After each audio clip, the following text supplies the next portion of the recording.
If you stick a knife in my back 9 inches and pull it out 6 inches, there's no progress. If you pull it all the way out, that's not progress. The progress is healing the wound that the blow made. And they haven't even begun to pull the knife out, much less try and heal the wound. They won't even admit the knife is there. If we were white, our heroes would be your heroes too. Nat Turner would be a hero for you instead of a threat. Malcolm X might still be alive. But you know, when any white man in the world says, give me liberty or give me death, the entire white world applauds. When a black man says exactly the same thing, word for word, he is judged a criminal and treated like one, and everything possible is done to make an example of this bad nigger so there won't be any more like him. You talk about a revolution, most people think violence. Because of the way this society is organized, because of the violence that exists on the surface everywhere, you have to expect that there are going to be such explosions. You have to expect things like that as reactions. I mean, that's why when someone asks me about violence, I just find it incredible.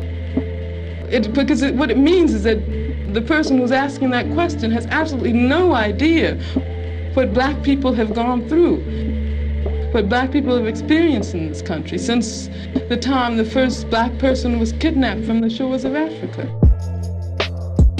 We must also realize that the problems of racial injustice and economic injustice cannot be solved without a radical redistribution of political and economic power.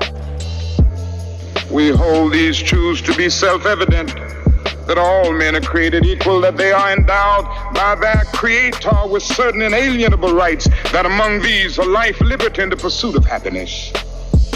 But if a man doesn't have a job or an income, he has neither life nor liberty and the possibility for the pursuit of happiness. He merely exists. As a little child, I tasted the bitter fruits of racism. I would come home and ask my mother, my father, my grandparents. They would say, that's the way it is. Don't get in the way, don't get in trouble. But one day in 1955, 15 years old, in the 10th grade, I heard about Rosa Parks.